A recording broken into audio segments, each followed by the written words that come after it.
Hello, and welcome to the Dungeon. I'm your host, Rob. I've been feeling a little under the weather this week. I actually thought I might have the Scourge virus, but turns out my test came back and I'm negative. So it's just regular virus, so that's a good thing, I guess. It means I can come out of my self-quarantine. But I didn't really work too hard making a video this week, so I apologize. But I thought I'd give some thoughts about the recent Dragonlance versus Wizards of the Coast lawsuit that was recently announced. So I'm not a lawyer, I'm not pretending to be a lawyer. I did watch a bunch of legal videos though talking about it, and I'll provide a link to at least one of those in the description that I thought was really good. But basically what's happened is that the original Dragonlance writers, Margaret Weis and Tracy Hickman, had a deal with Wizards of the Coast to write a new trilogy of books. And at some point, Wizards of the Coast decided that they were just going to stop approving any writing to the books at all. And they weren't technically trying to breach the contract. They just said, we're just not going to approve anything you do from now on. And they literally apparently just came out and said, or at least that's what is alleged in the lawsuit, is that they just came right out and said, we're not approving anything further. So, yeah, there's that. The lawsuit is also alleging that Wizards of the Coast went behind Weis and Hickman's back to Penguin Publishing, who they had a book deal with for the new trilogy, and interfered with that as well. So, who knows? We've only so far seen Weis and Hickman's side of things. I don't want to get bogged down too much in the legal details. I just want to say that it kind of sucks that this is happening. And honestly, with some of the decisions Wizards has made lately, it doesn't surprise me, but it does disappoint me. I wanted to say that, like culturally, I think, especially in the case of Tracy Hickman, because Weis and Hickman wrote the books together, but on the D&D side of things, Hickman was way more involved, right? He wrote some of the stuff with his wife Laura, and together they ended up creating like a lot of the D&D adventures. I still actually have some, it turns out. I've got good old Dragons of Desolation. That one's by them, actually. Dragons of Ice is actually by Douglas Niles, but again, set in the Dragonlance world. Dragons of War from Tracy and Laura Hickman, and Dragons of Triumph, again by Douglas Niles. But I was never the biggest fan of the Dragonlance adventures. I had a bunch of them because honestly, in the last half of TSR's run, when they were the ones who originally created and owned the game, there was a lot of Dragonlance stuff in the back half.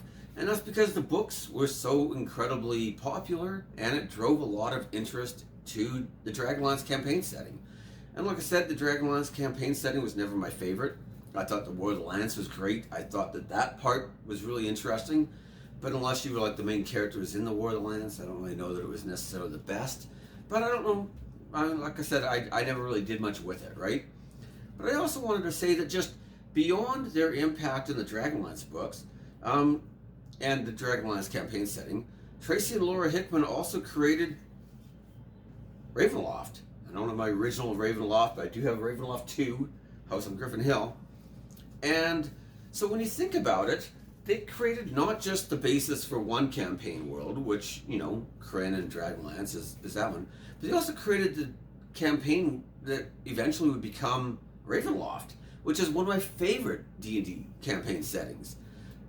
And maybe they don't belong up there with names like Gary Gygax, who not only created the world of Greyhawk, but also really gave us the hobby of Dungeons and Dragons. But creating 2 campaign worlds, or at least the foundations of that, is no joke. And it really, really disappoints me that Wizards would try to interfere in that kind of stuff. And they would just essentially say, no, we're just not going to approve of any of your stuff. And beyond the D&D books and adventures, I should mention they also made the Desert of Desolation series. I still have one of those as well. They were actually really great dungeon crawls. Back when people were all getting slaughtered mercilessly in the Tomb of Horrors, things like the Lost Tomb of Artek and Pharaoh and stuff like that were great adventures, each one was self-contained, but they also had like this overarching story for the three, and they were really, really good. Much more close to the caliber of Ravenloft than they were to like the Dragonlance adventures, I would say. So they made some great adventures. They made some campaign worlds. They wrote a bunch of books, some of which I still have as well. I was never a fan, or I shouldn't say I wasn't the biggest fan of a lot of the stuff outside of their books, because a lot of Dragonlance stuff got written by other people. But as far as the core books by Weiss and Hickman, I really liked them when I was young. I remember thinking the first series was pretty good, but I loved the second series, like the Test of the Twins or Time of the Twins, whatever it was called, where Caramon and Raistlin go back in the past, and Raistlin tries to, become Fist and Dantalus, and eventually becomes a dark god and tries to fight Takhisis and become the new, dark god of the Pantheon. It was great stuff, and it was, big and epic, and I just remember really, really, really loving those books when I was young. And Dragonlance, in general, brought a lot of people into fantasy literature, I've seen a lot of people in comment sections these last few days when I've been watching other videos about this lawsuit and stuff. People just saying these were the first fantasy books I ever read, and it was their Hobbit for that my generation, that Gen X type of people, right? And I would have liked to see what another series of Dragonlance books would be like, another trilogy to kind of cap things off. And maybe we'll still get that, because apparently that's part of the lawsuit, is that they are trying to get the rights to continue to try to publish their book series without Wizards' approval now, because Wizards has said they're just not going to approve anything. And like I said, without having seen Wizards' side of things, I don't know what all the details are. Weiss and Hickman are alleging that they rewrote multiple parts of the book in order to make Wizards happy, and at some point Wizards just came back and said, we're just not going to prove anything no matter what you do with it. And where do you go from there? Obviously you're going to get sued. That's pretty logical at that stage. So I don't know, I would have to say that thus far I'm on Team Weiss and Hickman as opposed to Team Wizards of the Coast. And that's kind of sad, but it is what it is, I guess. But I think that, especially in the case of Tracy Hickman, he's done so much to help grow and build the hobby of Dungeons and Dragons.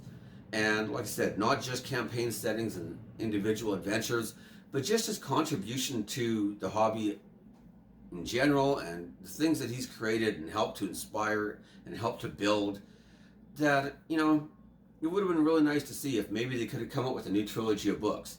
And maybe that would have led to a Krynn setting. And maybe we could have gotten big published adventures set in Krynn or something. Kind of like what we have with, Curse of Strahd and stuff like that, right? And, that could have been nice. It could have been a way to revitalize and relaunch that setting. And, now it looks like that's probably not going to happen. So, I don't know. And I'm not trying to rip on the Forgotten Realms or anything like that. I like Forgotten Realms just fine. But, more settings is better than less settings, in my opinion. And for a lot of us who, kind of grew up reading these books and stuff, it would have been really nice. And, that's another thing I should probably mention really quickly, is that one of the big impacts, I think, that Hickman especially has kind of had in the D&D culture and universe type thing, is the creation of some really good villains. I think really often in Dungeons and Dragons, it's easy to have our monster condos or monster hotels, as people sometimes call them, where you've got a minotaur in one room, and then there's a mind flayer in the room right next to him. For some reason they just coexist, and that kind of stuff can be very nonsensical. But Hickman especially was one of the first guys to ever start saying, I want to have an adventure excuse me, built around this villain, like Strahd Unserovich, and that's going to be the key big thing in this. And that they started bringing in things like the Tarokka decks and stuff, so you could do your weird gypsy readings and put different items that the characters needed in different locations based on that reading. It was a kind of interactiveness that a lot of adventures just didn't have back then. And not only did they give us Strahd as a great villain, but they also invented Lord Soth, who's also another great D&D villain.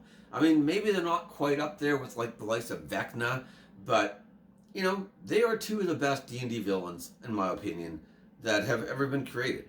And you could run adventures or campaigns around either one of them, and I think it would be a great campaign, to be honest. So, anyways, those are mostly my thoughts on it. Mostly, I just think it sucks that, you know, we're not going to get more Dragonlance stuff, probably. Or if we do, it's only going to be because there's been a lengthy lawsuit and they've had to settle and reach some sort of, you know, accommodation that's probably not going to make anybody happy, let's be honest. That's the way these things usually work. But, sorry, I got some sore throat still. But anyways, those are my thoughts. I'm not going to talk too much longer. I'm still feeling a little under the weather. And I think I've basically covered everything I wanted to say. But most of the videos I've seen on this subject have been dealing with things from either the legal matter or talking about things like that. And I just kind of wanted to give, especially Hickman, his due and just talk about how he really has helped to build and shape the hobby of Dungeons and Dragons and helped to, you know, create what it was in the 80s when it was big and helped to create what it is now today too. And it's not always just about the novels or the books. I think that his contribution has gone way beyond that to adventures and campaign settings and creating great villains and just the whole gamut. I think that he's had a big influence for the better for Dungeons and Dragons and, you know, has helped to shape and create a different type of adventure that a lot of adventures before that were basically, they were like Complaint of the Dragonlance adventures, where they were very railroadish, you know? And then he started bringing in a lot of more interactive and variable elements to them that I think really made adventures better. So, that's basically all I have to say. Those are my thoughts on it. And, you know, feel free to leave me your comments in the comment section. I think that this is one where it's probably going to be a lot of people who kind of agree with me or kind of don't, or say, hey, you know, there's, you know, it is a legal matter. They're probably right and wrong on both sides. And you're probably right if that's your assessment. You know, like I said, we haven't seen Wizards of the Coast response yet. So, you know, who knows? Maybe they're going to say, no, this is pretty much all just made up malarkey kind of thing, right? I used the word malarkey in a sentence. That shows that I really am Gen X. Anyways, but whatever. Those are my thoughts. I'll look forward to reading your comments in the comment section. Okay, thanks.